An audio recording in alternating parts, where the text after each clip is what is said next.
Yeah, just one Mickey. Let's have a look at this thing here. Got to have a shave in a minute, so I'm going to have to shave around that. Just give the old silver bullet a quick wash. She was filthy dirty. Took it out for a drive. Bloody, they've drilled a few holes in the back here. They must have had some sort of box in there, I'd say. Drain holes up there. And I don't know what these things here are. They might say they're probably tie down points, but I don't know. There's tie down points there and there. But yeah, just going to say, have you ever thought about what it costs you to live a week? Had these in the back, they're all drying out. Now, it's pretty well geared this day and age. Don't look at the mould on the front of my house from all this rain. It's pretty well geared to about, if you're cracking a full week, you'll survive most jobs. And that's probably sort of how I see it. Oh, look at these bloody hands here. Little boys have bloody got some blowflies hanging around. Must be the bones.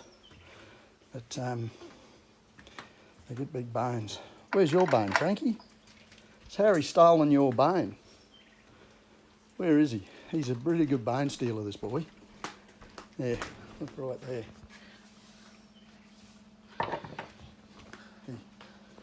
Little Harry. It's a good little dog, but when it comes to food, he gets very aggressive. He's an absolute guts. And he'll just steal it off Frankie every day of the week. But yeah, what I was saying was, you sit back and look at how expensive it is getting to live. And I live on the frugal side. I'm running around a 15-year-old car. All my toys are old. The newest being I'm a little Brup, which I love. And all the rest, the IT's 1983 and the TDRs are 2002, I think. So they're old. Just have a look at this here.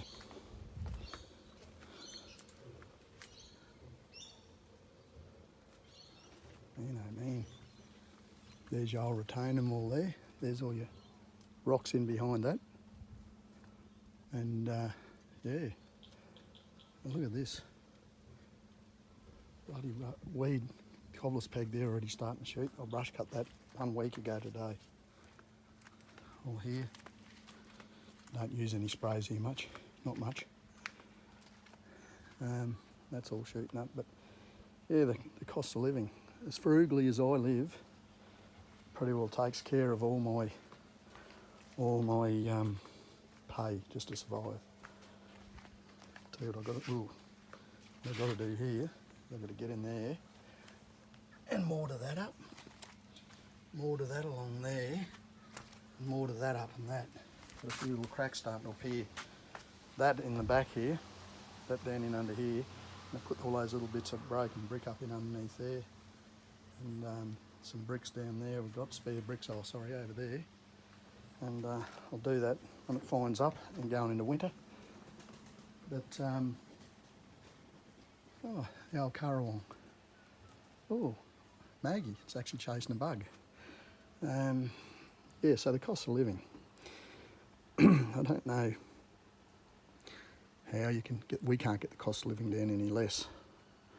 I've only got my ute registered, my BRAP, ute obviously for work, my BRAP and my TTR.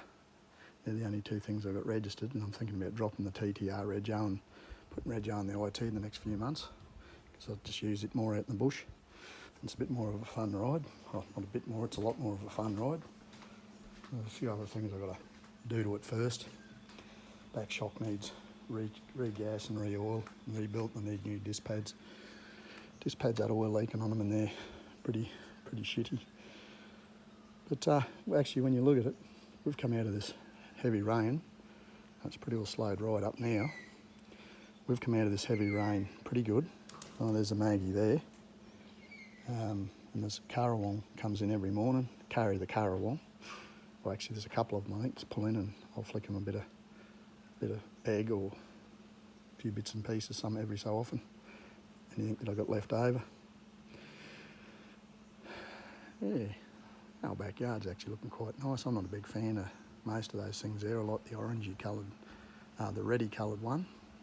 I don't mind those more orangey coloured ones, but I'm not much of a fan of the rest of those. I can't even think of the name of the bloody things.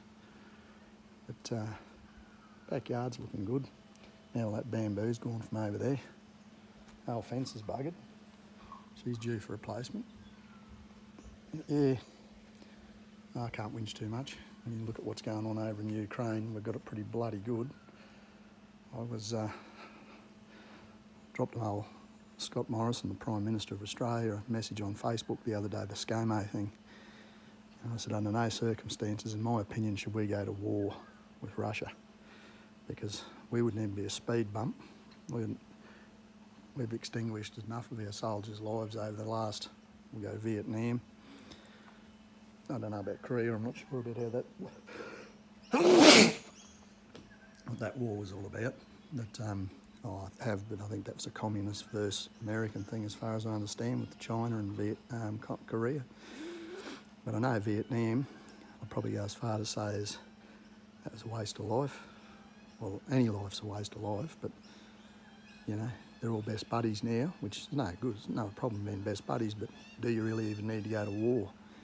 And I don't know about those other two wars the Americans have had that we've got involved in. Considering what I've read, Saddam Hussein was doing America's dirty work in the early 80s, and then they were pulling his head off in the early 2000s, and well, they never beat Afghanistan. They went with hope. The Russians couldn't beat them.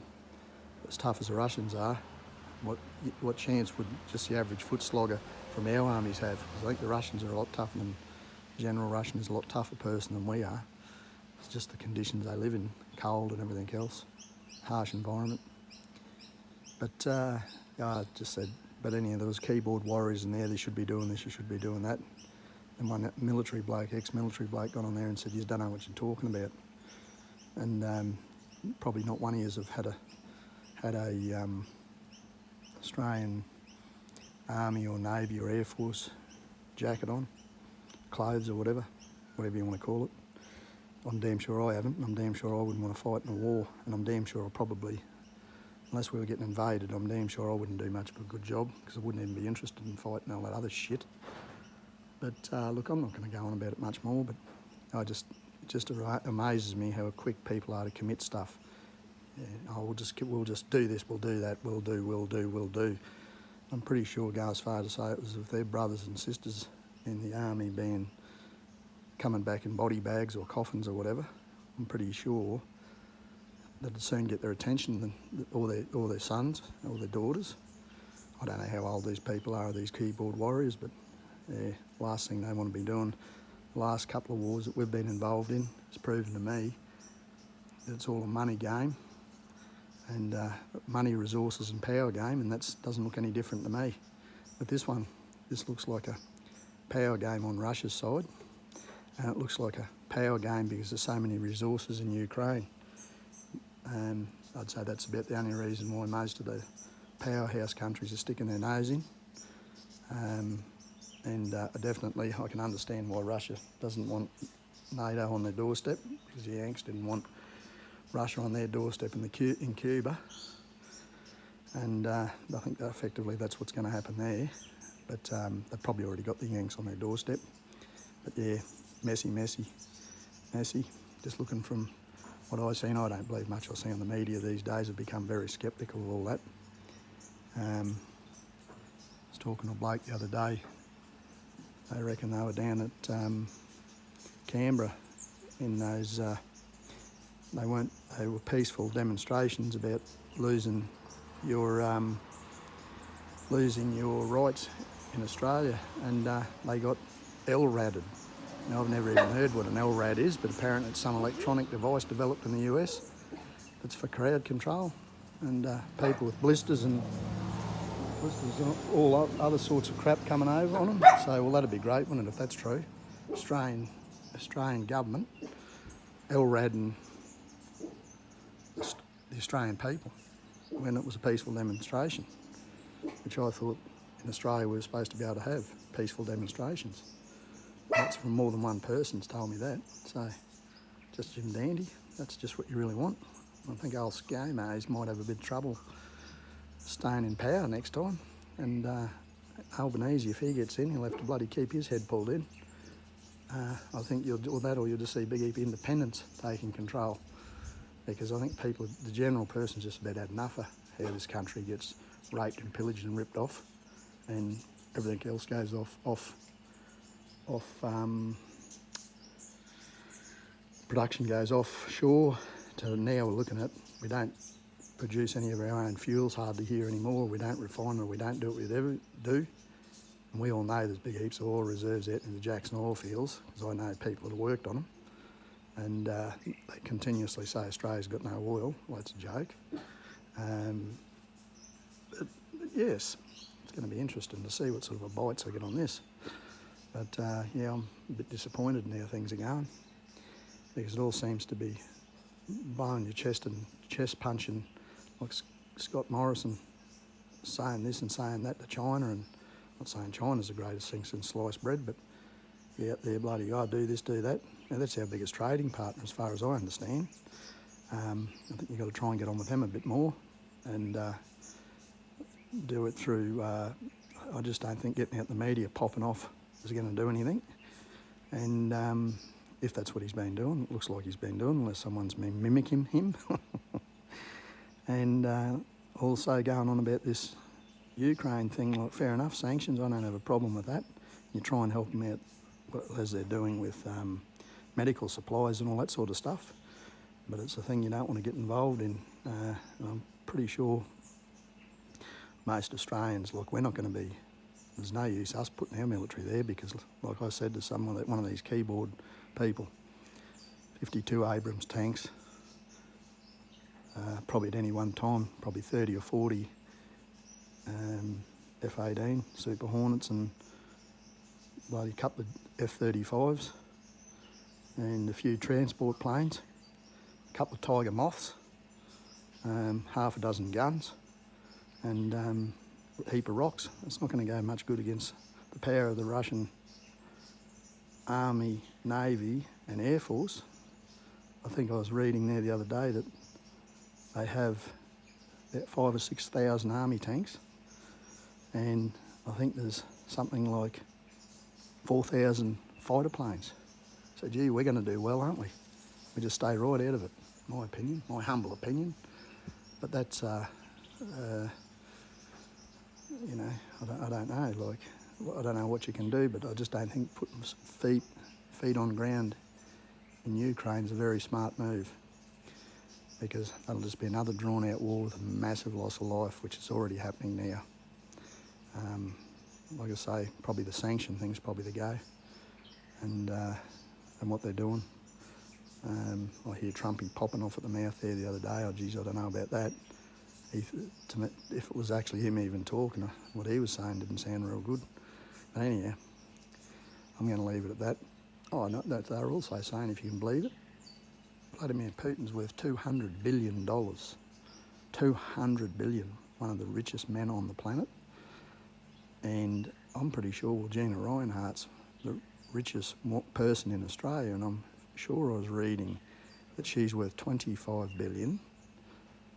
And what the hell would anyone want that amount of money for, when there's people that run around everywhere bloody struggling? Oh, that actually makes me feel ill. 200 billion, 25 billion, 1 billion, 1,000 million US dollars. Unbelievable. And he's got 200,000 million US dollars, supposedly. But anyhow, this is a bloody long vlog I'm doing here. So we just got a bit of drizzle here, like just light drizzle. That's down in township of Conondale, they call it Mizzle. That's Conondale for drizzle. Only the people that know me know what I'm talking about there. We always have a chuckle. I'm going to leave it at that. What a beautiful day. A little bit of sunshine trying to peek through. The creeks are all dropped back down. Went for a drive and had a look this morning. Good rain last night. I'm going to leave it at that. Swannay Mick, you all have a very nice day, and hopefully that war invasion thing gets sorted out very quickly with minimal loss of life. Swannay Mick out.